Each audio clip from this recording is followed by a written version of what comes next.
Hello, everyone, and welcome to a different mock draft. We are not doing with what we would do. We're being predictive. Maybe I'll put jazz hands on the screen there. But predictive, we're Maybe doing. not. Yeah. For this, though, we want to be predictive because we've done what we would do, and we had some talking points we wanted to talk about some of these prospects, more or less. This is a mock draft mixed in with what we think of these prospects, what we think of how this draft's going to go. Because if I am correct, at the time we're recording this, a month from now will be day 2 or day 3 of the draft. So we're right in that range. We're a month out. We have a good sense of stuff as of March 25th, but who knows what that'll be by April 24th. That's about fair. Yep. So we're going to jump into this. I will have the odds, he will have the evens, and predictive, I'm not going to waste everyone's time, Fernando Mendoza. But I do want to talk about something that's been very topical, and I'm going to get this mock-up relatively fast so it stays topical. The whole Dan Orlovsky, Fernando Mendoza, Ty Simpson thing. We can point out about how he's being represented by the same agent as Ty Simpson or agency. That is a very fair critique, and it's something we can also look at. Todd McShay, who's been very high on Ty Simpson as well, also shares that same agency. But there is a difference. If Todd McShay is hyping him up with because agency, he's doing it way more subtle and better in my opinion, because he's pointing out the proper film that he sees of I'm not Mendoza, that Simpson's analyzing this in the line of scrimmage. He sees the wide receiver going there. He sees the side of the field. That's the right area to target. He's doing that smartly. With what aired on Pat McAfee the other day of Dan Orlovsky pretty much critiquing Mendoza for not playing in big games, for saying that they didn't score through the 3 quarters against Ohio State when they did score. It's just a bad look for a guy who is supposed to be one of the top NFL analysts in the world. He is supposed to be.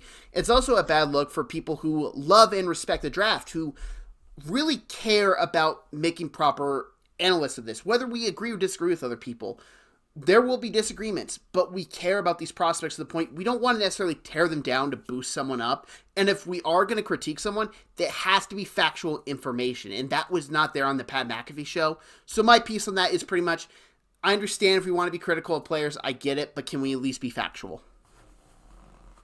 Well, also, it can be just your word choice, right? We kind of talked about that today offline. Maybe it's if you didn't feel that he played well in the big games as opposed to playing in big games. He did just win the national championship. So, and like we were talking about today, he did play against a defense that could have potentially 4 first-round draft picks go from their defense. So obviously he played against some pretty good teams.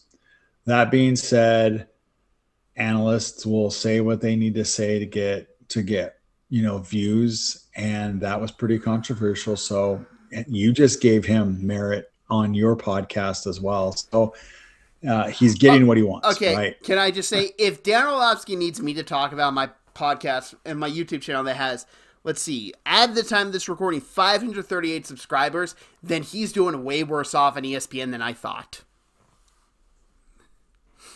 Still. Yeah. So now that you have picked Mendoza, we have the Jets on the clock. Something I do want to bring up. I'm going to point out the analysis of these picks. So these are who the fans are picking. We all know Mendoza's going 1. There's no reason to point that out. But I'm going to read off the 4 names that have been the popular fan pick for the Jets here. Number 4, David Bailey. 3, Caleb Downs. 2, Reuben Bain Jr. 1, Arvil Reese. Is one of those guys going to be your pick? Yes, actually it is.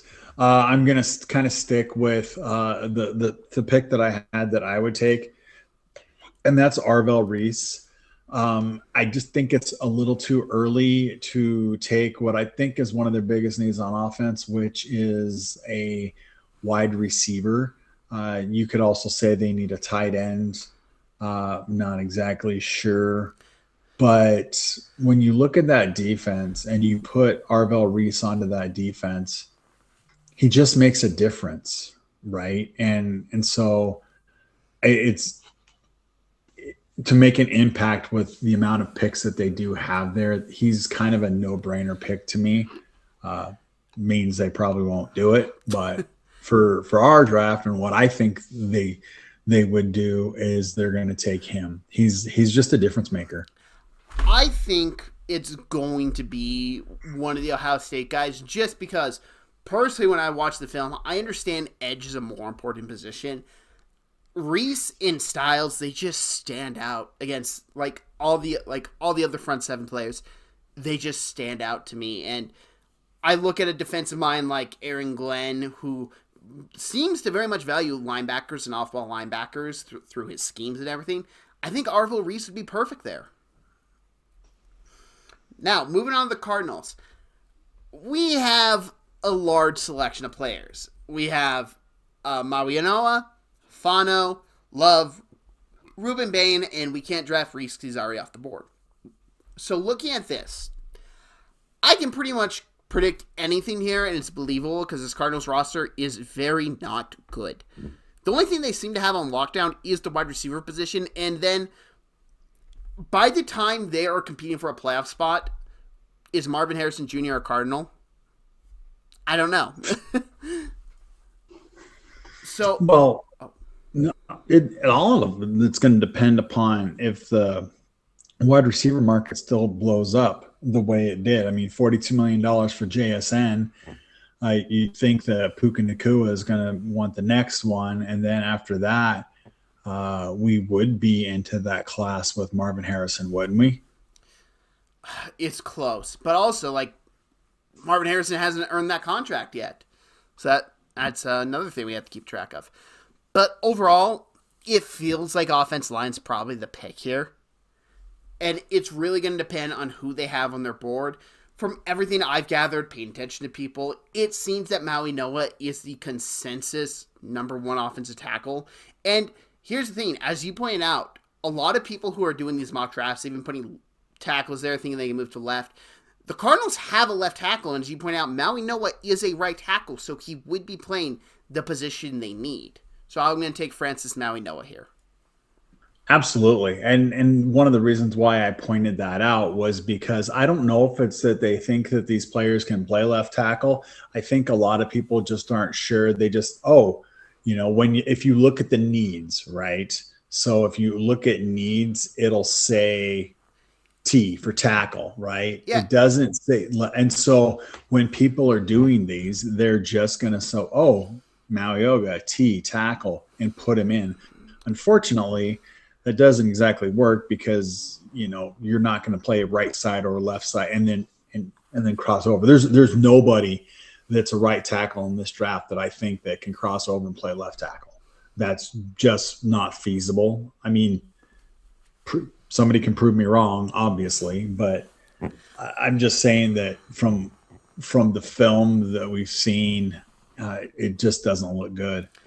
So now on the clock are the Tennessee Titans. So I'll let you. Players that are the majority selection here. Ruben Bain Jr. is the largest at 40%. So that seems to be a popular pick among Titans fans. You also have Jordan Tyson, Carnell Tate, David Bailey on the board as they round out the top four. Now, looking at that list, I know who I think they're going to pick here. I'm wondering with what you're going to go because one of the guy I think that's going to be a Tennessee Titan is on this list. Oh, so you think it's going to be either Bain? Nope. No. I was just repeating them. So you're thinking offensive lineman, or no? I'm sorry, like a wide receiver, aren't you? I look at that Titans receiving core. It's so bad. Calvin Ridley, who's 100 years old and he hasn't played very well. Wan'Dale Robinson, and then who's not a one. It's just a wide receiver room that needs to be fixed. And also, I think we just look at this edge class in general. I think there's way more depth that you can get a better guy at the top of round 2 than you can a receiver. In my opinion, I think if you're the Titans here, you should take the best receiver.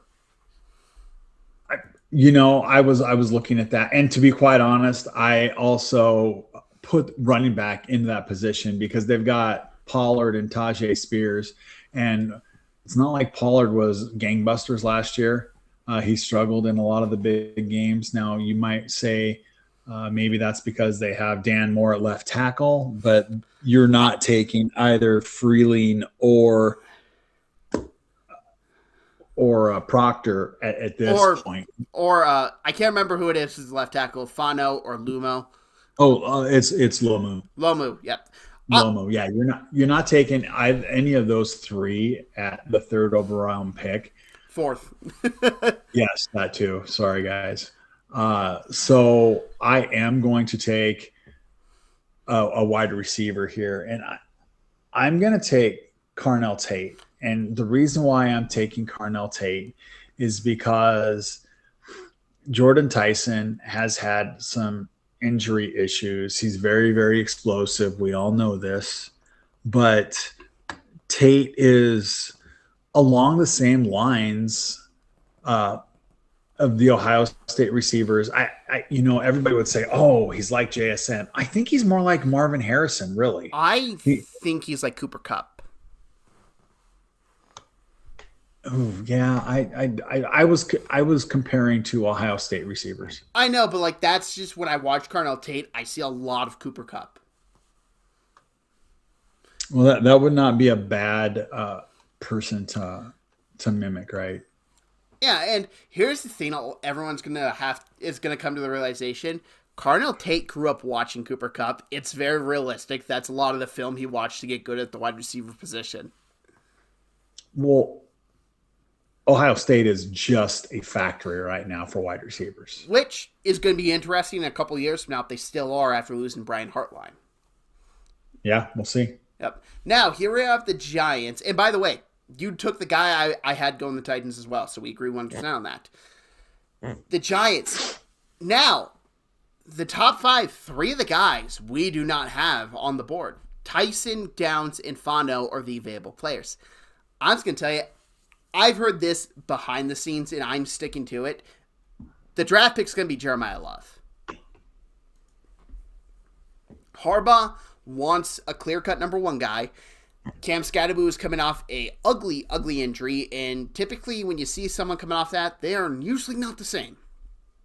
And the Giants are going to run a lot of RPOs. They're going to do a lot of that type of offense, and you need a dynamic running back there. Jeremiah Love is that, even though I may not like him as much as everyone else, I can admit that he is a very talented guy.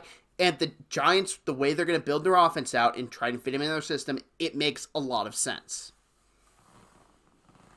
Well, and when you look at it like that, I'm just kind of giving you a little bit of, because for the longest time you've been saying that the Giants were set at running back, you felt, and they weren't going to do this. And so now this is off of like information that you've heard. So I'm just kind of like giving you some flowers there. Listen, would I do it? Absolutely not. But, hey, I hear what I hear. I at least got to be honest. Yeah. All right, on to the Cleveland Browns. Who, real quick, we're recording this on the same day. It was pretty much announced that they have reworked Myles Garrett contract, and maybe Garrett's not a Brown by the time the draft happens now. Which, oh boy, would that be something. Yeah, well, and it just goes to show you that they've had a plan all the time when they're trying to get 5 first-round draft picks, the availability to be traded during the draft instead of the 3. So they want to go 5 years out. It's because they want to get a small fortune for. So I actually have something on top of this. It was Zach Johnson. He's a reporter for the Browns on The Athletic. He doesn't think that Myles Garrett will be traded. Oh wait, no, maybe it was someone else. But so he doesn't think Myles Garrett's going to be traded. But this opens up flexibility to do so and makes it more intriguing for the Browns, who are most likely not going to be the best team this year. Well, they don't really have a quarterback. They don't really have an offensive line. They don't really have a receiver. receiver. We're gonna work on remedying the offensive line right now. Okay, but the available guys on the board that are the consensus picks are Jordan Tyson, Spencer Fano, and Mekhi Lemon. Based off of what you said, the only guy that fits there would be Fano, but I'm willing to bet that's not who you're taking. That is exactly who I'm taking. Really? Okay. So this is strictly with what you think's going to happen, not your own personal board, correct? No, this is what I think is going to happen, right? They need to address that offensive line. You know, Shador Sanders is probably going to be their start game day one starter. So you need to be able to protect him. Later on in the draft, we're going to look for some sort of offensive weapon, but they need a tackle and they need playmakers. And unfortunately, if they take a wide receiver here, they're not really going to have much to pick for that tackle.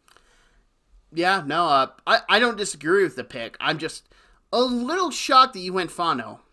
Honestly, I am a little shocked you went with him. But the Browns, Well, I would have rather had uh, Nile Yoga, but I couldn't take him. So, and I'd very much and like the we're Browns to not sticking him get on the him. right side. Yeah. Uh, the Commanders here in the analysis. David Bailey is a very hot topic. Ruben Bain, Caleb Downs, Arville Reese, and Sonny Styles. This is very hard because this is where we have to think what a GM would think in positional value. We both like Sonny Styles more than two edges on the board, if I'm correct. Um, I like Styles, but what I'll say about him is I really don't think that he was good. Please don't think that I'm saying that he wasn't good.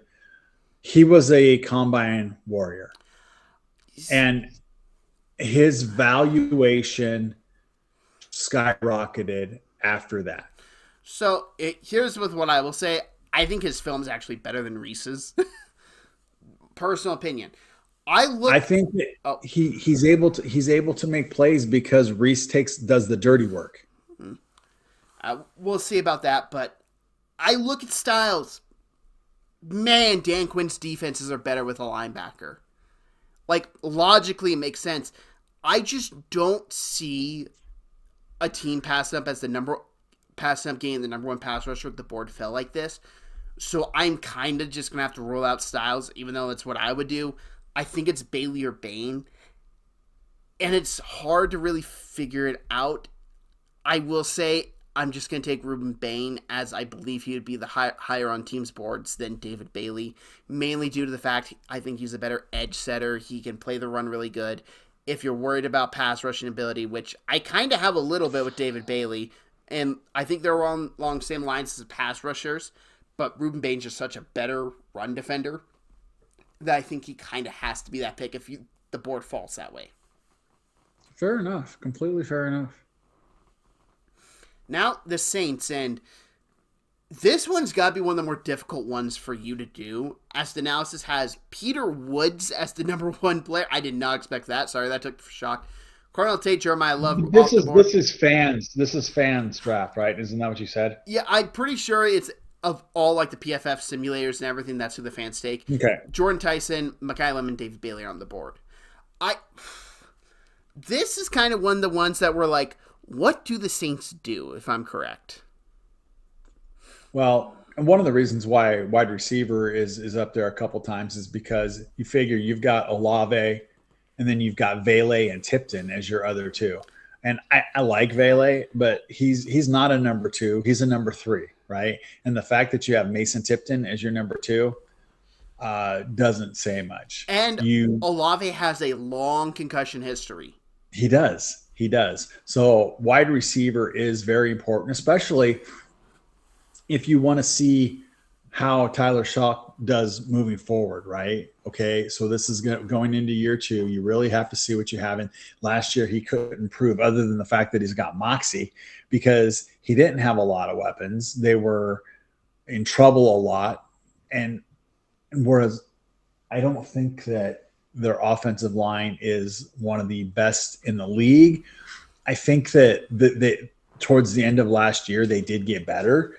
And so maybe another year in the system, we might see what they've got. They've got pieces on that offensive line. And so just looking at the wide receivers that are available, there has been a little bit of a run on them. So I'm thinking it's going to be between Lemon and Tyson. And I'm going to take Tyson right here. So I just gotta ask: are you concerned about his medicals that he could possibly fall further? I, absolutely. Absolutely. But you have Olavi on one side, and it makes more sense to risk getting Tyson on the other side than going with Olave and Makai Lemon. I, I don't disagree with that pick. Jordan Tyson, minus the injuries, would be my number one rated wide receiver. Yeah, he would be. He would be. But there's so many concerns, and it's a soft tissue injuries, and those things never go away. So, I had the Chiefs, and Peter Woods up here again, number 2, Makai Lemon 3, David Bailey 5. I mean, I'm going to do something I know Chiefs fans aren't going to like, because when you see a mock draft and it has them picking offensive lineman at 9, they complain. Oof. Actually, hang on. There's not a right tackle I really like. Oof. So, that just made it interesting, because I don't see... Because I was prepared to pick Fano here. I was prepared to pick him. The big question is, do the Chiefs want to move Caleb to the opposite side? And I'm not in that room. I can easily see Caleb being this pick. They have Josh Simmons, a left tackle. They don't need a left tackle. They need a right tackle. They need stability. This is a spot I could easily see Iongo. I think he'd fit beautifully in Andy Reid's system. Without having the right tackle available, though, I'm just going to have to say I can't. And, oh man, this got hard. Man, because my brain's telling me Makai Lemon here would make some sense. He's a good zone beater. Andy Reid loves a good zone beater. Plus, the Chiefs have some issues at the wide receiver position, to put it kindly. They have need a cornerback. They have need an edge. My concern with the Chiefs is that they're not going to address speed. And as... Oh, man. You had to take Fano from me, man. My bad. I'm curious. What would you look at here for the Chiefs doing the predictive? Think of what they would do. Because in my head, they're picking an offensive lineman here, but there's just not a guy I want here. No, let me hold on real quick. Let me just. Okay, so I can see Malachi. So here's the thing: Chris Jones is getting older, and so taking the defensive tackle right here makes sense.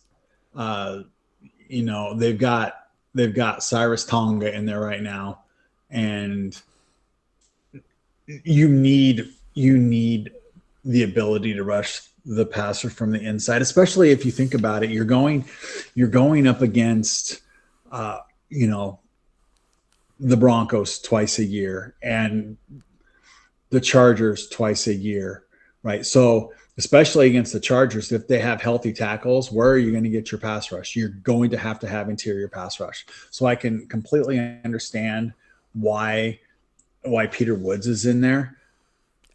I would also think that they need edge help. And so to me, if it was me, but once again, this isn't me, just judging by what they've got, what's available and where you would be picking here, I would think it'd be David Bailey or Peter Woods. I would say it's going to be that defensive player.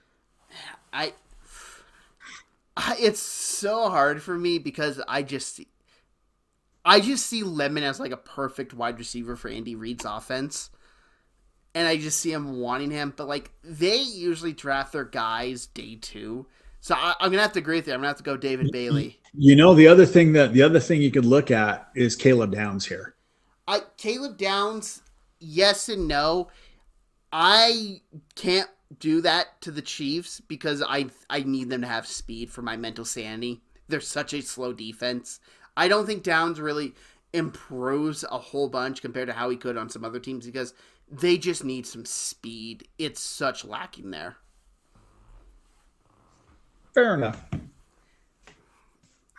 Bengals. You can pick up a safety later on your next pick that's a lot faster. Yeah, and also like they had that 29th pick. How many teams are going to take a safety before that? Like, Well, that's what I was kind of referring to. yeah. Bengals, Peter Woods, Caleb Downs, Sonny Styles, and David Bailey. Pretty much everyone's like, just take a defender already.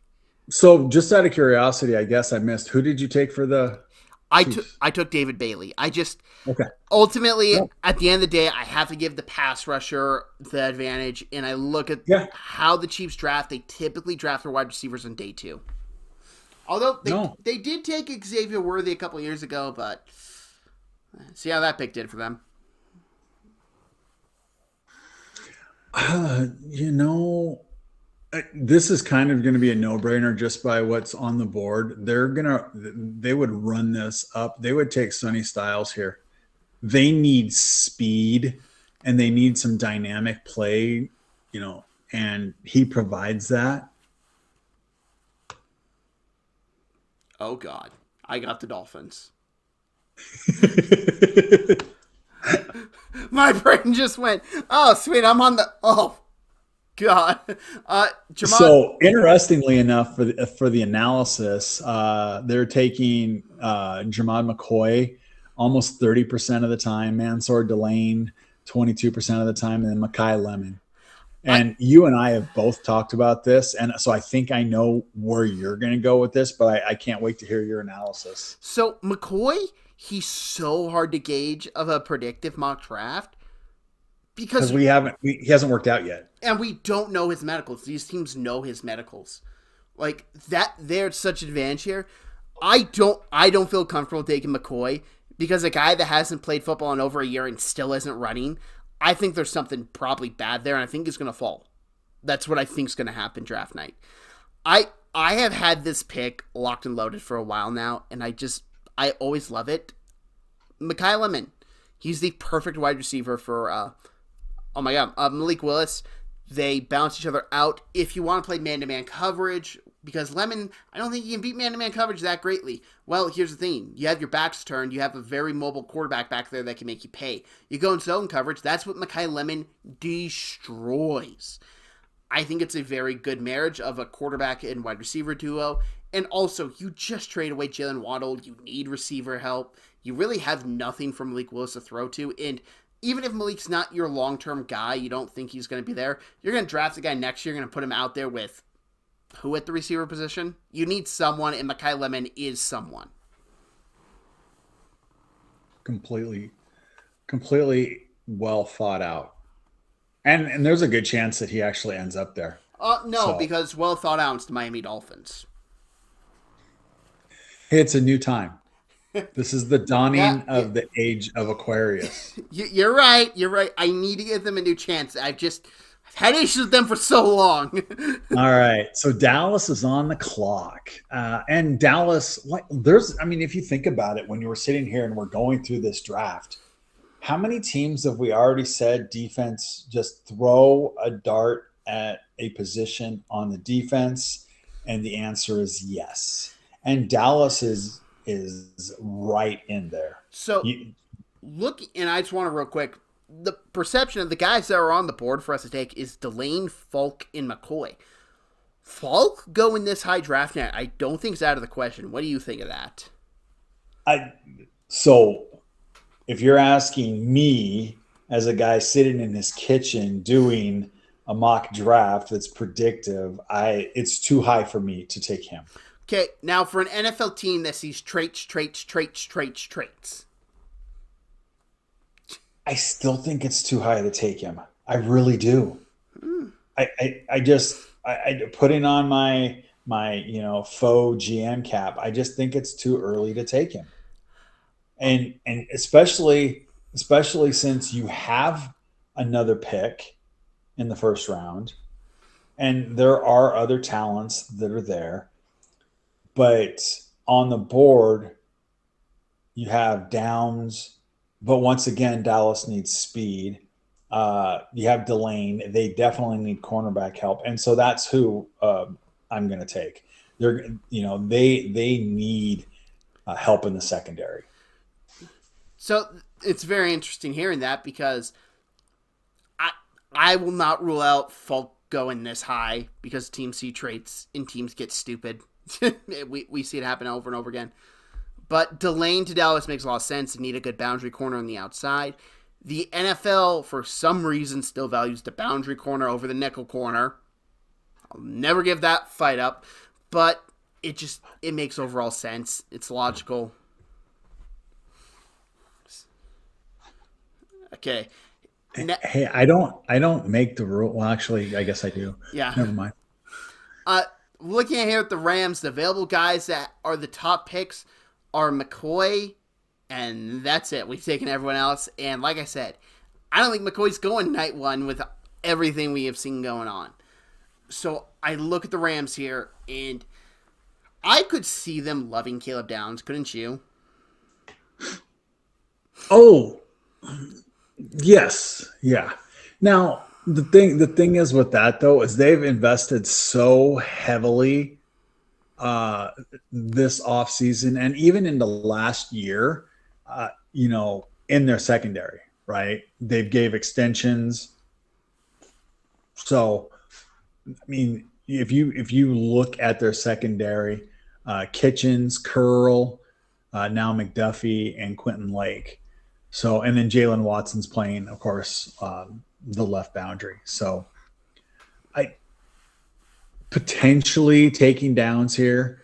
I'm not saying it's not a really good pick, but I guess who else is on the board? Yeah, that's what I'm struggling with here because, like, maybe there's the outside possibility they would take Kenyon Sadiq and use him as a big slot.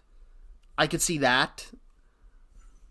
There, that definitely has.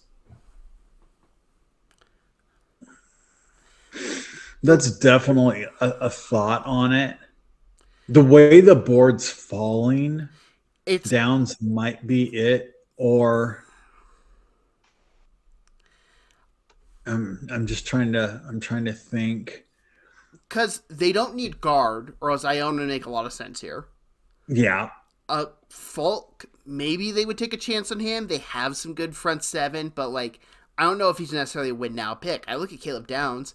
You're trying to win a Super Bowl this year. Caleb Downs is probably a really good win now pick here at 13. That can help stabilize your back end, especially if you have an injury. so just remember, currently they still have Puna Ford as their nose tackle, and so Peter Woods could technically fill that position and give more pressure inside. Yeah, I think Peter Woods is going to be on the board a lot longer. So like I look at this, I think Caleb Downs. That's who I'll go here, just because And there's no reason to say that's the closest win now pick I can think of. no. Fair. I'm just looking and trying to exercise all their options. Well, it's different that we're doing predictive instead of what we would do because, like, my brain would have immediately been like, well, let's get fun here. But looking with how the board has fallen to the specific point, I would say trade down if you can, but, like, I don't know who's going to come up and get a guy with how the board's fallen. The one thing that, and here's the thing, we're at the 13th pick. So depending upon how their board is looking, could you consider, or do you think they would consider taking Concepcion there? The only reason why I'm saying that is because of his play style. Would I consider it? Absolutely. I love KC Concepcion. No, but I mean, you think about he fits into how their wide receivers play. Yeah, very good route runner, smooth, good return man. I could definitely see it being a possibility. I know a lot of people would be screaming, Omar Cooper, like, you gotta take Cooper, but I would agree with you that KFC Concepcion would make a lot of sense to them. it's going to be interesting to see how teams view him because I view him so much higher than a lot of like draft analysts. I have him as my wide receiver number 4. Let's just remember those draft analysts say that they're talking to all these teams, and yet they're wrong an awful lot. Okay, Okay. here let's use the good one. Daniel Jeremiah has Cooper higher than Casey Concepcion, and I think Daniel Jeremiah is the most well respected one, if I'm correct. Yeah.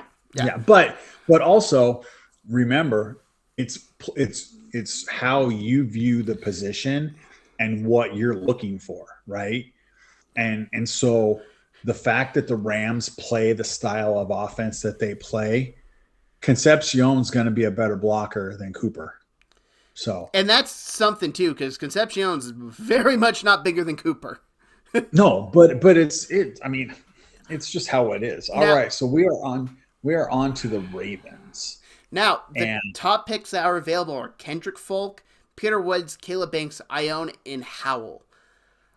If I would think Baltimore, I still don't like their defense. Can I be completely honest? I don't think it's that great of a unit. And Jesse Minter can turn water into wine. I've seen it firsthand with what he did with the Chargers. I do not like this defensive unit still. They need a lot of help, in my opinion, especially still at the pass rushing position where you now have Trey Hendrickson. But what do you do? Run defense and also Trey Hendrickson doing a one-man army thing. I've seen how that works defensively. And so here's the thing. They do, in the previous regime, they did like to take tradesy defensive guys, right? So Falk kind of would fit in there a lot. I think they need to really work on their offensive line right now too. Their guard play was like the worst in the NFL last year. And so they're going to take Ione. Now, I want to comment on this because I see a lot of people really piled on Falele. Falele was not good last year. I encourage every one of you who thinks Falele was the worst guard in the NFL to just watch Andrew Voorhees right beside him at the other guard position for the Ravens. He was dreadful beyond belief to the point he is lucky that fans got jumped on Falele so early because in my opinion, Voorhees was the worst offensive lineman last year. Now, looking at the Bucs. Now, the number 1 pick player for the Bucs is Keldrick Folk.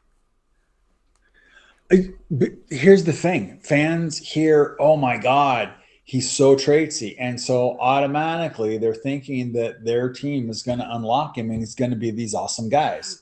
Right? So let's just remember that. I like Keldrick Folk. He's, in fact, my edge too. I like him a lot. I just didn't expect to see that. Wow. Keldrick Folk, Cassius Howell, and Kenya Sadiq are on the board. The Bucs are so weird. Doesn't it feel like they're in a relationship that you know is about to break up? They just haven't officially announced it yet. Well, I did see like something on X that one of the reasons why some of the players have left is because of the coach. And, so I really think that if they don't have a significant turnaround this year, there will be a parting of the ways. Yeah, it kind of, and Jason, like, one of the best GMs in the NFL, in my opinion. Man, I think this is a spot we could see one of those safeties jump up to. I honestly could. Because I could see them using him as, like a Dylan Thieneman. I could see them putting him at, like, a hybrid nickel type role like Nick Emmanuel and kind of rock that. I think that'd be really cool, especially after losing Jamal Dean. Ooh, that's a toughie. I'm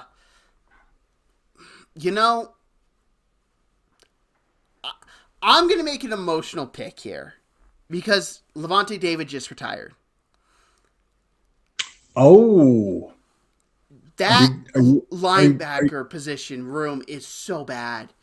Are you doing CJ? I think this is a CJ Allen spot. I'm going to say CJ Allen here. I think it's very realistic.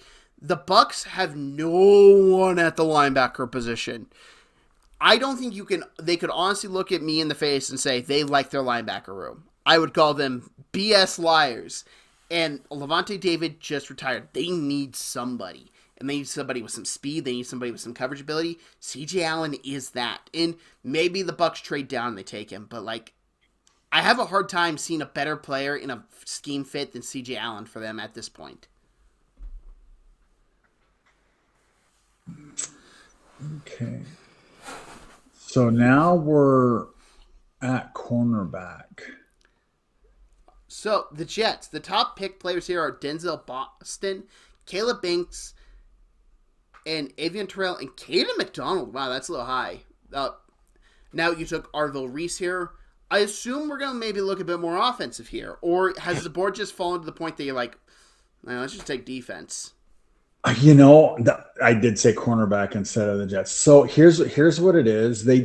When you look at their starting secondary right now, they got Azariah Thomas, Cisco, and Minka are the safeties. Brandon Stevens, and then Jarvis Brownlee Jr. It's not good. And no, it's not. And here's the thing: the 15th pick. 16th. This team would totally draft Jermod McCoy. Ooh. Okay. My concern is the medicals, but yeah. Here's the thing, and remember, this is all subjective.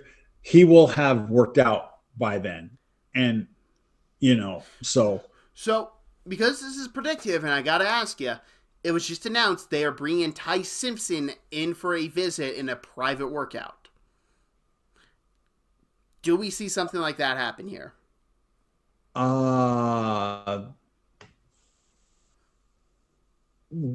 They're what, 34? I ain't gonna make it that far, I can tell you that. Well, but remember, they've got a lot of draft capital. Yeah. They could technically trade back into the back end of this round still. Yeah, very true. Now, the Lions here, listen, I'm just going to take the guy I've heard connected to them. Since the Combine ended, I've heard one name connected to them here, so we'll get to that here in a second. The guys on the board are Cassius Howell, Keldrick Falk, Caden Proctor, and Avian Terrell. The name I've heard connected is none of those guys. It is Monroe Freeling. I've heard him connected to them since the end of the Combine. They very much like his playing ability. They think they can develop him. He's got some good physical traits they like, but they also like his nasty streak. They think he can be a really good road grader, and that's really what the Lions are looking for right now, is they want to get a younger offensive line in there. They need to rebuild it, and they really do like Monroe's Freeling's potential, but also his attitude and personality.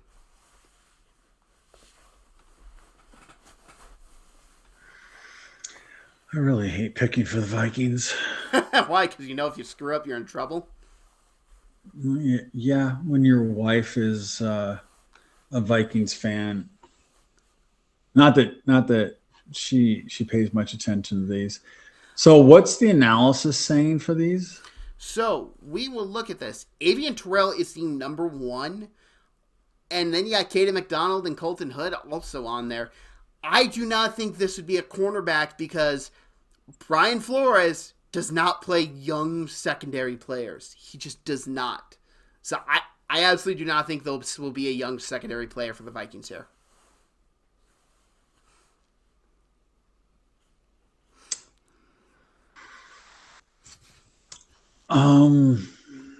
So let's just look at their secondary right now. Isaiah Rodgers, Josh Metellus, Theo Jackson, Byron Murphy Jr., Tavarius Thomas.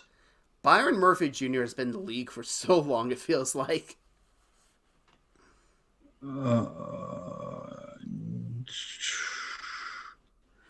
Well, 2019. And COVID adds at least feels like 5 years onto it. So yeah. Yeah. So, and here's the thing. I know exactly what you're saying, that they don't do that. They don't know. They don't know the status. Why isn't he on there? So while you're going over this, I think we had the conversation earlier. I think this is where Casey Concepcion could go off the board. Oh, well, I was gonna go there, but I'm looking at their depth chart, and they're The, not showing. So they're showing their starters. I'm just making sure I was on the Vikings for their safeties as Metellus and Theo Jackson. yeah, well, Harrison Smith, he doesn't have a contract. He might return. He might retire. That's up in the Okay. air. Yeah. So because I was thinking that you draft somebody like Thieneman, and then you try to bring back Smith for one more year. But we've also talked about Jordan Addison and with his issues right now, and going with a wide receiver. Uh, I will say Concepcion definitely would fill that. Um, in fact, yeah, I think I will take Concepcion, but if it was me, I would take Thieneman just because you need speed in that back end. Oh, I agree. And I want to talk about Casey Concepcion here a little bit because a big talking point online is drop rate, drop percentage. And he has a case of the dropsies, and that's understandable concern. But that really hasn't mattered a whole lot, like transitioning in the NFL. A lot of players who have had higher drop rates in the NFL have actually been fine. Okay, so here are some player career drop rates in college. Puka Nakua, 8.5. Jamar Chase, 7.8. Justin Jefferson, 7.3. Malik Neighbors, 7.3. Garrett Wilson, 7.1. Zay Flowers, 10.4. Brian Thomas Jr., 9.3. Jordan Addison, 9.5. DK Metcalf, 9.5. Well, that carried over. Yeah, DK carried over. But, like, you have guys who didn't have a lot in college, and CeeDee Lamb, who has had a drop rate of 9% in the NFL. Amon-Ra St. Brown had a higher drop rate. Well, hit in college. Well, his drop rate in the NFL is 3%. We can look at a lot of these times drop rates, but we also have to consider the fact that quarterbacks are different when you get to the NFL compared to college. And Marcel Reed is not a good quarterback. He does not throw a good ball. He does not throw a really catchable ball. You look at Casey Concepcion with what he can do with the ball in his hands. You got to trust that the Vikings will know how to get the ball in his hands and make them impactful. No, that has a lot to do with it. And also, I mean, unfortunately, you're playing with professionals at every position in the NFL. So, I mean, a lot can be said for that. So you got the Carolina Panthers on the clock. And the analysis has Katie McDonald as the number one pick, Caleb Banks, Denzel Boston, Kenyon Sadiq, and Cash Tallis on the board. I don't think McDonald goes round one because we saw this last year. Was it JT Tuimalu, the Ohio State guy that was a really good run defender? And we all loved him. Everyone in the draft community loved him, had him as a first round pick. NFL values stuffing defensive linemen differently. They typically fall to the second round. Not saying I agree with that, but that's just history would showcase. So here I am with the Panthers. They just paid Jalen Phillips a truck ton of money, so I doubt it's Keldrick Falk. I doubt it's Akeem Mesidor. There's not many there. I think we see this either be a wide receiver or a tight end. I think this is either going to be Kenyon Sadiq or Omar Cooper Jr. I will say, looking at the traits, I think Kenyon Sadiq will be the pick here with how the board's fallen. Just because he is a freakishly athletic tight end. Dave Canales would be in heaven using him. He'd probably be more or less utilized as a big slot. And I could just see them really just stocking up on these big guys for Bryce Young to throw the ball to. Okay, I'm gonna ask a question. Do you think that they would give any thought right? And I say they, do you think they would give any thought to secondary help? And the reason why I'm asking it is because I love parts of their secondary. I mean, I love Mike Jackson, but he's aging, right? You got Trevon Moehrig as one of your safeties. Nick Scott, who we're going to be talking about people that have been in the league. He's been around since 19 as well. J.C. Horn, and then Smith Wade is, and so the way the board is falling, yeah, you could look at Sadiq and say, oh yeah, definitely.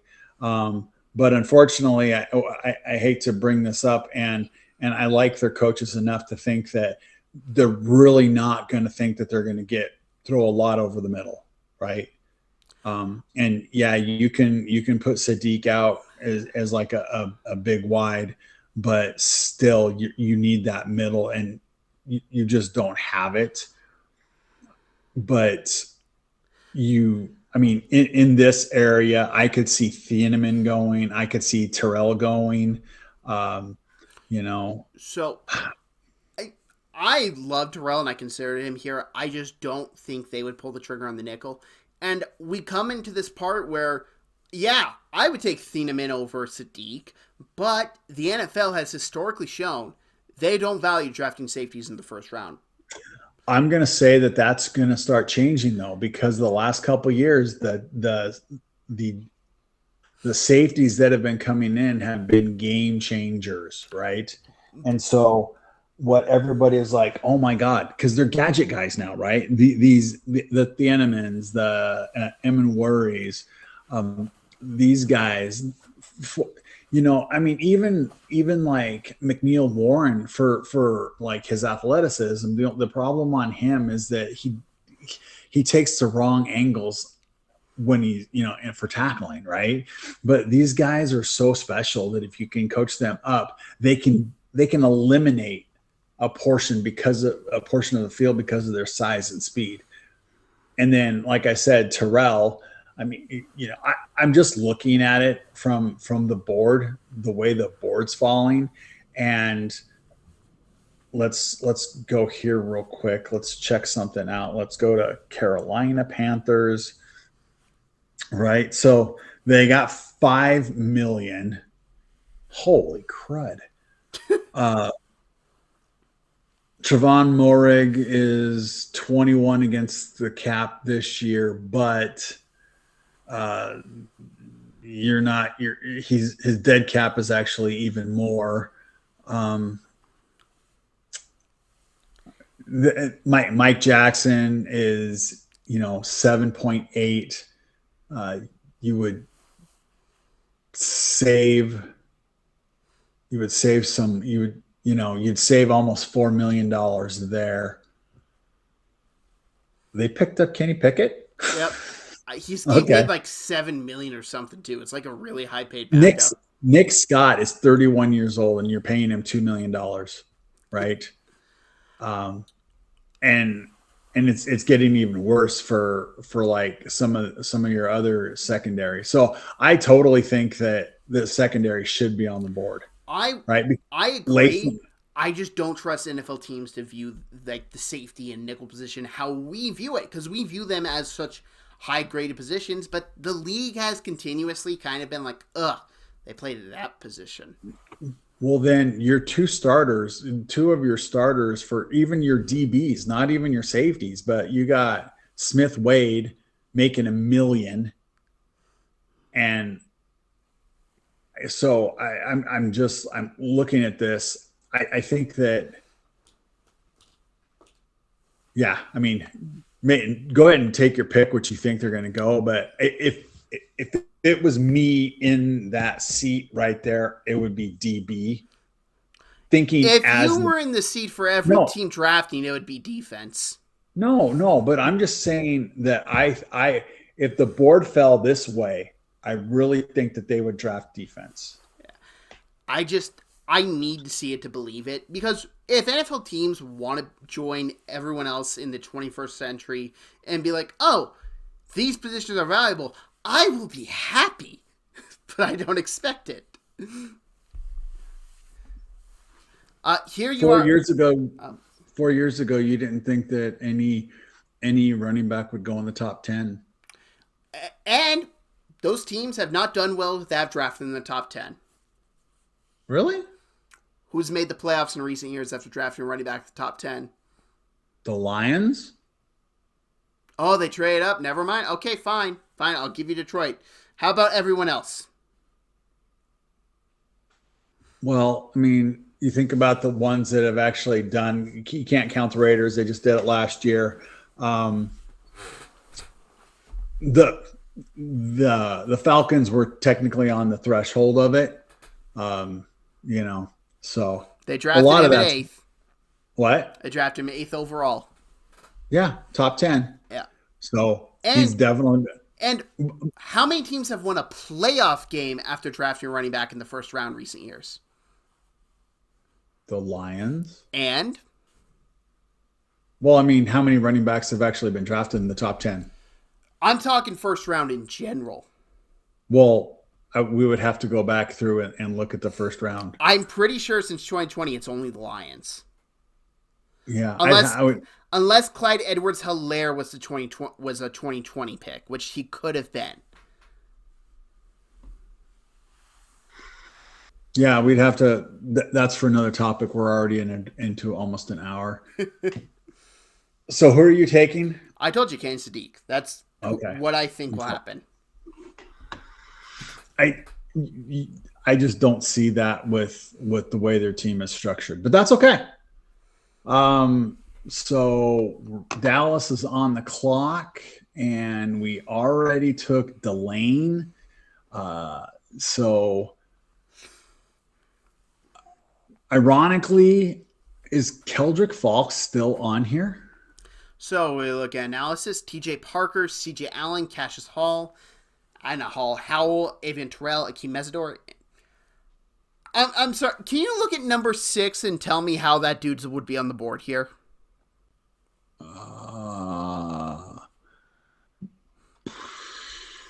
Because some people do these drafts to get their teams what they want.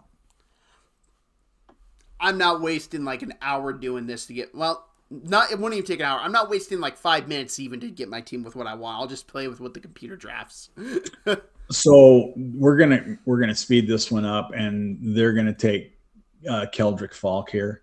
They need edge work, and they need explosive edge work. An edge that's explosive, and Falk does fill that role. We know he needs to develop, but why not under the star? So I like Keldrick Falk a lot. I know you do. We just had this conversation. How is Francis Maui Noah on the board for Dallas? He's number 4 for Steelers fans. Like, oh, come on. Like, let's be realistic here. I will not take the number 1 guy, even if I think it's possible. Here's the thing. I have to consider with what my team will do. So I have to look at players I don't like, because that's historically what the Steelers like to do. With how the board has fallen, I don't think they'll take Caden Proctor. I just don't. Broderick Jones, I don't know if he'll play another down of football again. I think he has to have neck fusion surgery. He has to have some procedure done with his neck. It's not good. Dylan Cook, I think they really liked with how he came in and played. And Proctor, I don't believe that's a guy you move into guard. I don't believe that's a guy you play in general, but some team's going to draft him. The Steelers are the team that I think Ty Simpson goes to round 1. So that's the pick. It's Ty Simpson 100%. Strictly because every report that has been since Mike McCarthy has been hired has been quarterback guru, quarterback developer, quarterback. And as a lot of people are like, oh, he's going to develop Will Howard. That's not happening. They're going to look to draft a guy. And also, the Steelers are terrified of the narrative not being for them. They want to draft a guy in the first round in Pittsburgh. It's what Rooney wants to do. It's what's going to happen. Will this work out? I got no idea. Is it what I want? Not necessarily, but it's what I expect.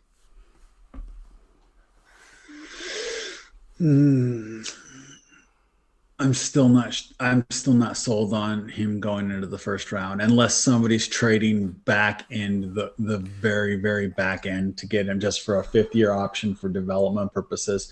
But Okay, they I'm just gonna ask you this: when have the Steelers been good at drafting picks in the first round recently?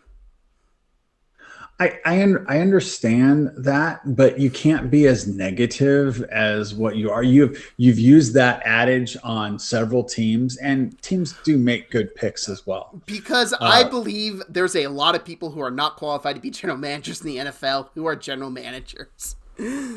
I don't believe there's 32 caliber people to do it. I think there's probably like 10 guys who are doing it, and everyone else they're out for lunch. I almost did it. I almost did it. The Los Angeles Chargers are on the clock. I didn't though, so there. Uh, Hopefully they have both Alt and Slater back. Um, they've had a lot of problems. You know what I'll say is Quentin Johnson actually came around last year and had pretty good. He played pretty well, I thought, considering I was basically considering him a draft bust. Uh, Who? Quentin Johnson, Oh, yeah, yeah, no, he turned around. yeah. What's the consensus here? The consensus would be Ione, who is nowhere close to the board, Caden McDonald, Caleb Banks, Caden Proctor, Emmanuel Pragon. So there seems to be a trend of offensive linemen here, which And and there's a lot that can be said about that, right? Just because um, looking at the board, I really think Pregnon is going to go higher than what everybody thinks, and I I'm going. I do I'm too, but like 22nd, I think Yeah, he's beautiful scheme fit, everything yeah. for the Chargers. That And what do they want to do? They want to do power, right? uh, And I when you I think he fits in perfectly with Harbaugh's mentality. I just his run block grade is 85, right? And I mean he's got a good pass block grade too, and so uh, they're. I think that they're going just like I said, the way the board falls, right? You hear all these teams talk about how it's best player, and yeah, they could take Thieneman. I mean, and he would give them some team speed, but I really think that with all the offensive line problems that they had and trying to protect your largest investment, which is your quarterback, Pregnon makes sense. And so they're going to draft him. You're going to tell me that Harbaugh's not going to be like, you know, especially with his animosity towards the Seahawks. The Seahawks took a guard last year. And, that early, I can take a guard and I'll do better. So yeah, still not a fan of Harbaugh, but that's okay. so a little fun thing. Pragon, one of the few players to play both FBS and FCS national champions last year. Oh, that's right. They did smoke the, you know, There's still a talent gap. If yeah, anyone doesn't believe that, just now just look at what Oregon did to James Madison. Whew. yeah, Yeah, yeah. And the Cats didn't do very well against them. yeah. Moving on to the Eagles, in which, oh, I gotta play as Nick Sirianni. I don't like this. Kenyon Sadiq, T.J. Parker, Ione, and Proctor. I am picturing Eagles fans dealing with Caden Proctor, and it might be the funniest thing I've ever thought of in my life. Uh, I. It feels like they're gonna go for the trenches. Would I be correct?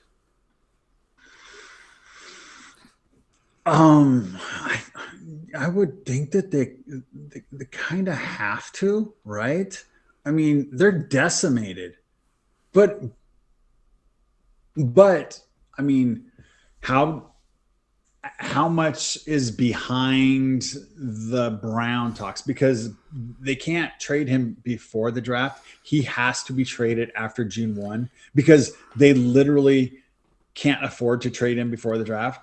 But It's such a weird conundrum. well, it's because of all the void years. He's got like 88 void years on it, right? The guy's going to be dead by 40 years before his void years run out. So, um, I mean, I personally think that Brown is an Eagle this year.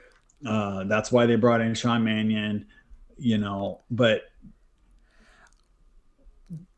an analyst say, well, your team had a problem here last year, and they don't really take into consideration like your off-season adjustments, whether it's coaching staff or whatever else.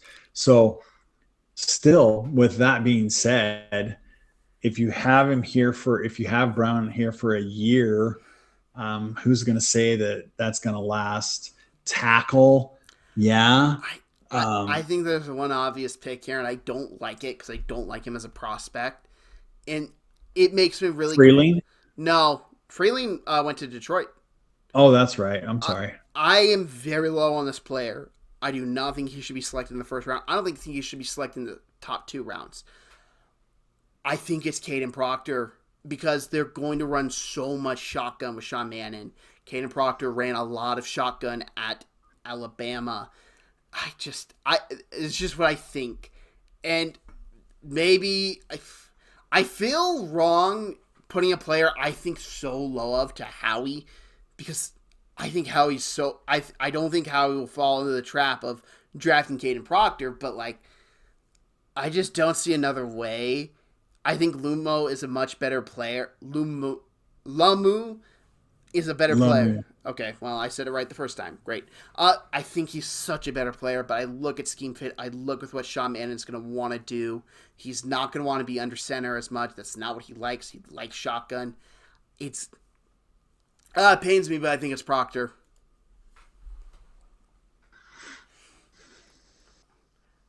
Interesting. So I'm going to ask you a question here. We got the Browns back on the clock. Remember, they took a tackle with the first pick. What are your thoughts on Denzel Boston? Keon Coleman 2.0 lacks any separation ability. Here's the thing. I completely disagree with you there. Well, the funny part is we also disagreed heavily on Keon Coleman. My point is with Boston, I understand he's big, he's strong. That dude can't separate. No, he can't separate, right? And I'm going to have a quarterback that's going to have to place the ball perfectly every time. And I have Shedeur Sanders, Deshaun Watson, Dylan Gabriel. That is not going to happen. No, fair. I was just asking you what you thought of him. I don't think he's a first-round pick myself, but I have heard way too many people call him a Coleman 2.0 or a Coleman knockoff, and I don't agree with that. I think that's just being lazy, in my opinion. So I actually had that written down in January before everyone else jumped on it, because when I watched him, and I was super low on Keon Coleman because I didn't think he could separate. Now I look at Denzel Boston, same thing, separation. Keon Coleman, the one positive for me was he was very good in the red zone. Denzel Boston, big body, good jumping ability. I think he'd be good in the red zone. But I can't look at Denzel Boston and not think he's Keon Coleman because that's the archetype he's going to have to fit into an offense.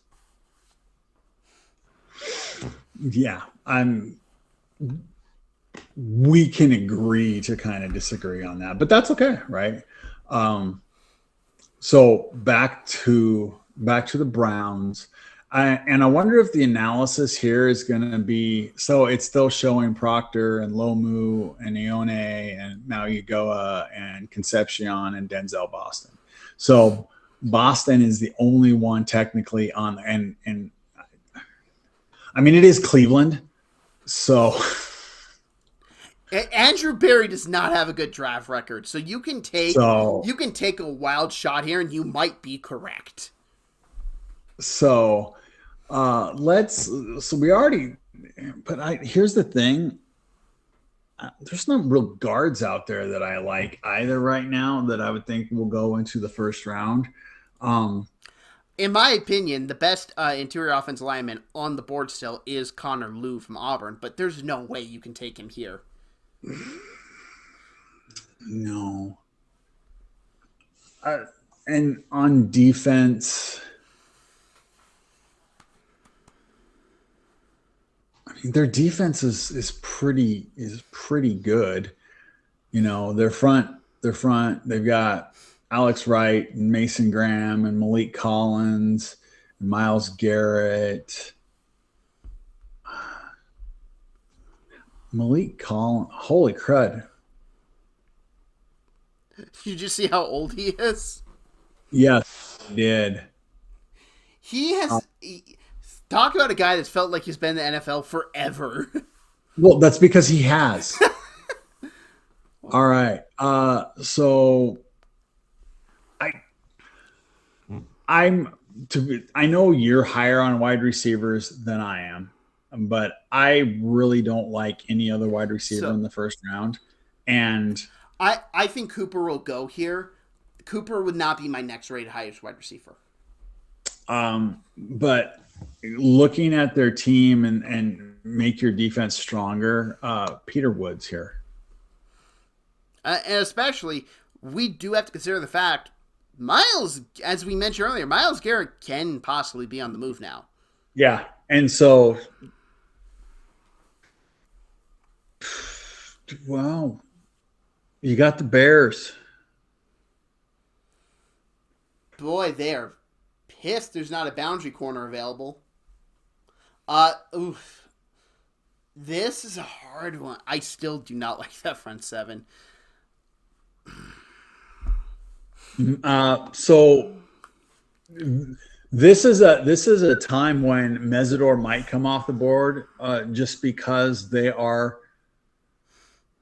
close to a win now team. Yeah, oof. But I mean, Well, looking at the players who are on the board that fans have been selecting: Kaden McDonald, Christian Miller, T.J. Parker, Caleb Banks, and Akeem Mesidor. Looking at this, it's tough because their front seven still needs so much help. Their back end needs so much help. This is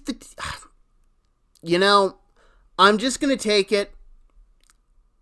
It's a need they desperately need. I'm just gonna take Dylan Thieneman. It may not happen, but with how the board has fallen, I just don't see them taking Terrell. I don't think teams don't take safeties in the first round. Okay, well, hey, we got a new age GM and Ryan Pace here. Hey, maybe Pace would take Terrell. I have hope that someone's going to take Terrell high because I love him. I, with what you said earlier, it's pretty much why I think the Bears could go Dylan Thieneman here, especially because they have pretty much said F off to every other member of their secondary, which I agree with. That secondary was really bad. So I'm just going to take Thieneman there and just say, hey, they need safety.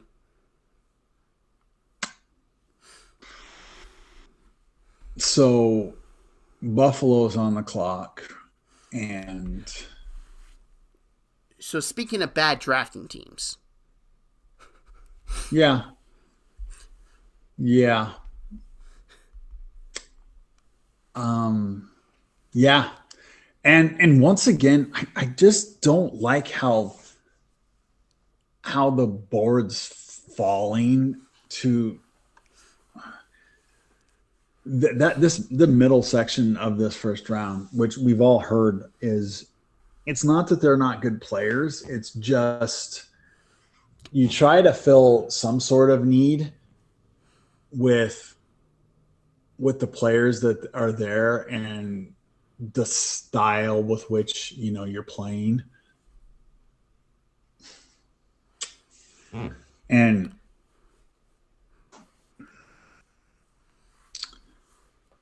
they did bring in Bradley Chubb, so trying to address the pass rush there.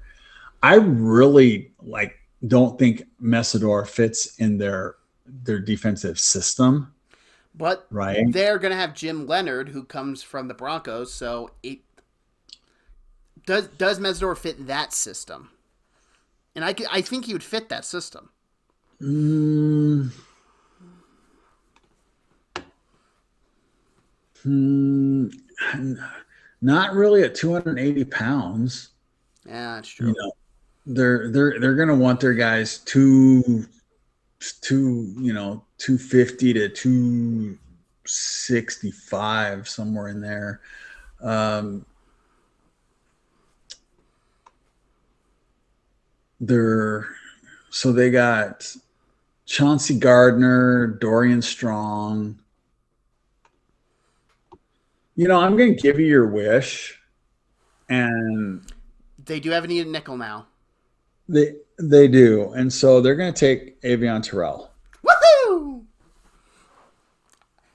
Best corner in this draft. We can agree to disagree, but that's okay. Yeah, well, hey, I comp him to my Trent McDuffie, and Trent McDuffie's made me look really smart. Thank you, Trent. 49ers. Hey, just so we're clear on your Trent McDuffie, you were trying to move him to safety from day one. And he would have done that phenomenally well as well. But hey, he's great at everything, so I'm not shocked he's a great nickel. 49ers. Wow.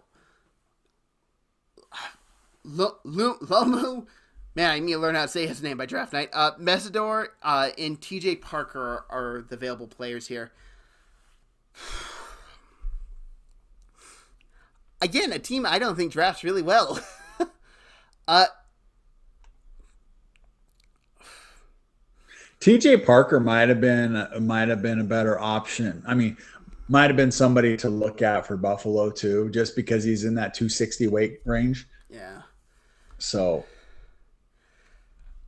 I the Niners have so many needs, in my opinion, because they're so freaking old. Like, they're betting on so many old players to stay healthy, and I don't think it's gonna work out. Oh man, this sucks. I'm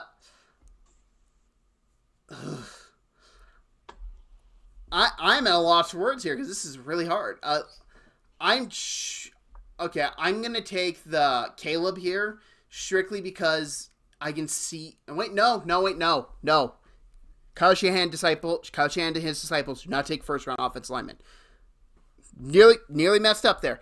Okay, I'm just gonna take Caleb Banks here strictly because they seem to like these types of balls of clay mold that they can mold and turn to with what they want. 6'6", maybe have leverage questions, but he's athletic. He's got good movement ability, strong. I think Caleb Banks would make a lot of sense there. I really thought you would have gone edge there. Edge I or wide receiver? So I actually did consider both those. Here's the thing. The 49ers, I just don't know what they like at the edge position. Because they have Nick Bosa, and then they draft Michael Williams. And I'm sorry, huh? They don't play off each other. Michael can't rush the passer, and I just don't get how they see the position. So me taking an edge there would strictly. Well, Michael sets the edge against the run, right? And so he can still set that edge, and then let Bosa do what he does, right?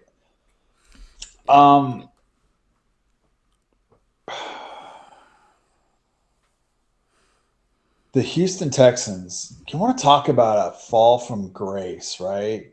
Such high expectations. They fizzled early in the year. Then they came on, and there was a stretch mid-season where everybody was like, nobody can beat the Houston Texans. Yeah. And CJ Stroud said, I can beat them. That's cold. Just saying. That's not very nice. But it's true.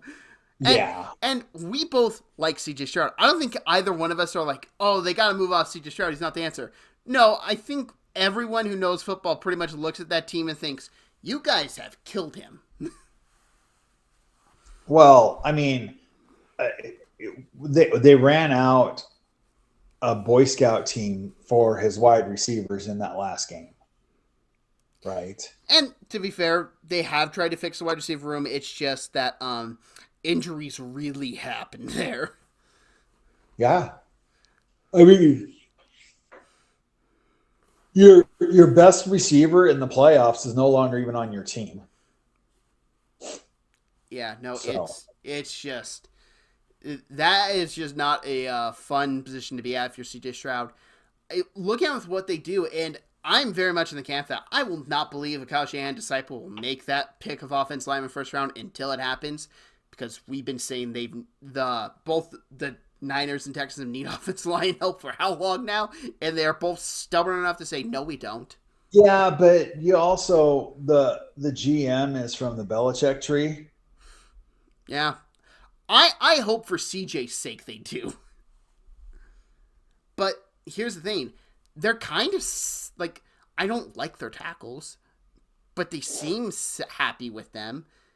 Yeah, I don't think they're going to address their tackles too much. Um, And we kind of fall in the same pit of, wow, there's not really an interior offensive line I want to take here. no, no, definitely not. Not unless you think you can take one of those guys and move them into guard right now. Like take Lomu and move him into guard, and then if you have a tackle issue, then slide him out. Yeah, they're such a tough team to project here because we all, like, everyone who watches the game of football knows their biggest issue is offensive line. Am I crazy for saying I think they go defense here? No, I don't think you're crazy at all. I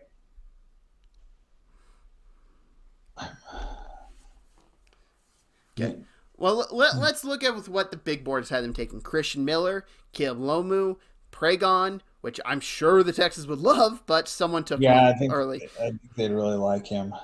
Proctor's not there, Freeland's not there, and Caden McDonald. So it feels like the fan base is at least like, hey, we need to help these trenches out. Which, I don't think the Texans need a pass rusher. Call me crazy. I don't think they need one. No. Um, you know, I, just the way the board's falling, and oh, okay. So I so here, how about this? How about TJ Parker here? Kind of move him around. Kind of move him around. Hunter is like 100 years old, He's pretty much on a 2-year deal, then he's gone. so keep your your NASCAR package fresh. Yeah. It makes sense. So TJ Parker's the pick here. Yeah. Chiefs. Oof. This is where I would have Terrell going, to be completely honest. I'm just going to go straight for the receiver room. Look here. I feel like it'd be crazy if Cooper is not drafted in the first round with all the hype he's getting. He doesn't feel like a prototypical Chiefs receiver. That being said, their drafting philosophy on prototypical Chiefs receiver has not done them well. Well, to be quite honest, if you look at it, I mean, Rice has actually been pretty good. Xavier has had flashes, but the one that they had the most luck with was Hill, Yeah. right? Other than that, they haven't really drafted well at receiver. Okay. Going back to it, the Chiefs took David Bailey at 9 here.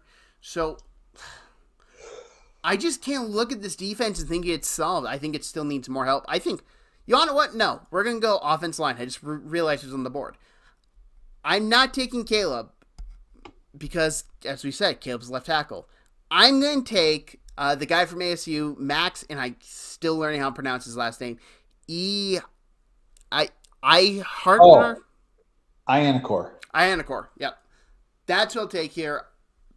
Athletic traits, I think he can be a good right tackle for them. And they need to fix this line. You just paid Kenneth Walker how much money? You are paying Pat Mahomes how much money? You need your offensive line to be solid. And it has not been solid for a while now. Well, the Dolphins are back on the clock, and if remember, they took Makai Lemon. I was really hoping to get another playmaker here because they kind of need it, but they also need help in the secondary all over the place. Uh, and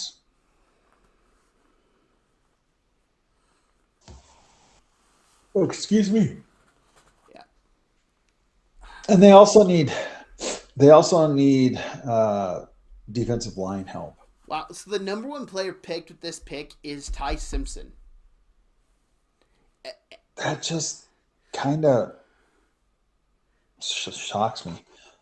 I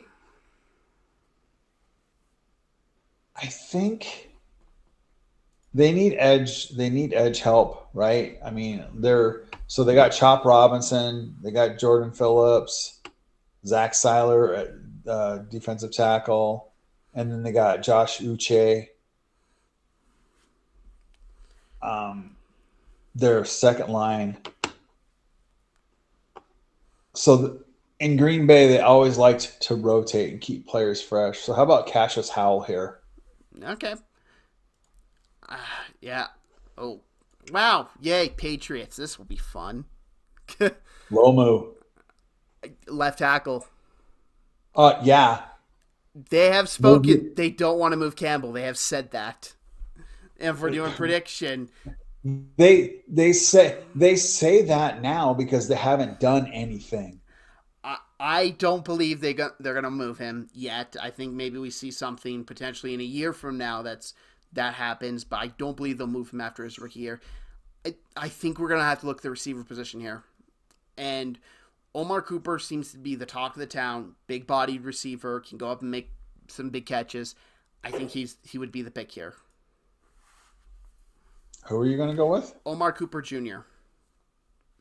Okay. Well, I mean, they need help. Yeah. So I get the Seattle Seahawks. Okay. Let's see. Where's the kicker at? So Cisse, Hood, Abney, really? That early? Pregnon. Anthony Hill's the interesting one to me. Yeah, I don't see that. Okay, I'm just gonna read off his PFF grades. Like he's 79.7 against the run. No, that's run defense grade. Pass rush grade 60.9. Coverage grade 63.6. It's not crazy to me. No, but they still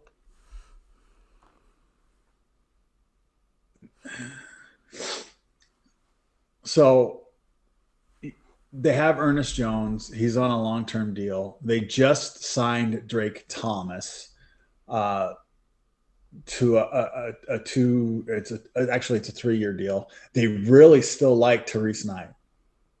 I mean,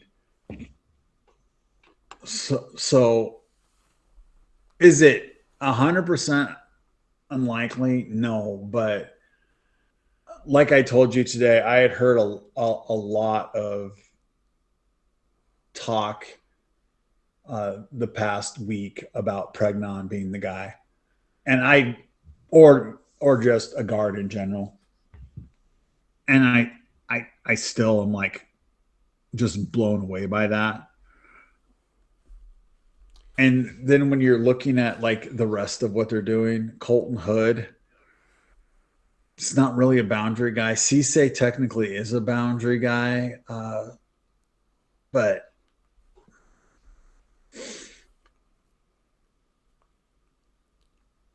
This is the You know, fun part GMs are going to have to be doing on draft night because really, when we get to like pick 19, it becomes, oh.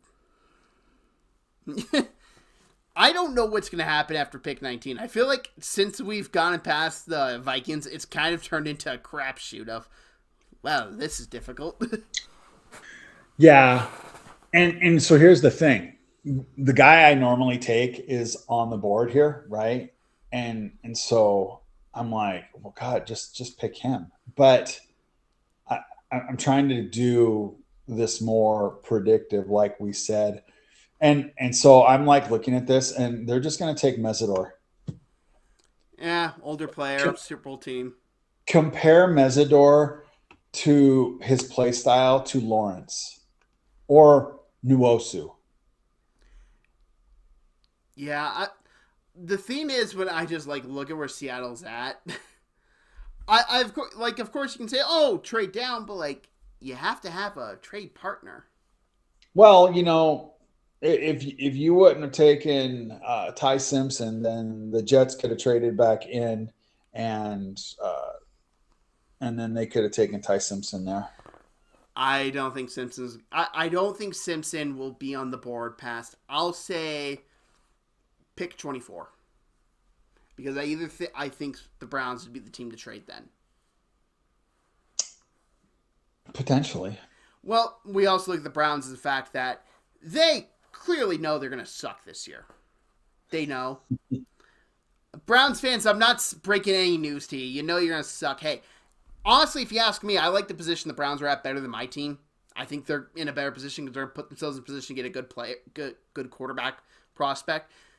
And like they know with what they are, they don't have these grand illusions that we can be good. No, they're gonna be like, oh, yeah, we'll take picks for next year. Yeah, give us some seconds for next. Give us your second this year and a second or third next year. Give us more ammunition to find a guy next year. We'd appreciate it. It's like that's right around when I see like if Simpson's on the board there, that's the team I think would trade out. Yeah, I mean, it's definitely possible. You can also see KC trading down I to I acquire. I don't. Strictly because I think they know we need to win now because Andy Reid is going. He's not getting younger. He probably doesn't have a long time left. Spags does not have a long time left. They are not going to be as concerned with getting these developmental guys. They're going to be concerned with getting win now players to help them win now. Conversely, they're so upside down with their cap that to add a couple of younger pieces that can play. Now, I'm not saying take third day picks, right? I'm saying there's a lot of depth in the second round and in the early third round that the coaching staffs can make work, and they can make valuable contributions to the team, right? And so just by first round draft status, where they're you know with their cap situation and everything else, trading down and paying for a couple of twos or a two and a three, and maybe a player, right? We never really think about that when we're talking about trades. That's one thing with the Raiders or a team that maybe wants to get somewhere, right? Maybe the Raiders want to get back into the bottom of the first round, or maybe into the middle of the first round, and they dangle Crosby. I mean, there's so many things because we don't usually talk players. We just talk draft compensation, and we try to make it as close as possible. Yeah, I'm very outspoken. The fact I just don't see main trades in this first round because it feels like everyone's wanting to hoard their picks. If that makes sense, maybe we see like a couple move up. Hey, I want this guy over this guy. Like I have been vocal saying the top 10 is when we'll see all the trades happen. I think teams will want to get in that top 10, and then right around I would say Dallas the cutoff. Those first round picks dry up. like first round grades to be specific, those dry up, and most teams will be like, yeah, we feel comfortable taking this guy if this guy's not on the board. And that's what I think we're going to be at with this draft.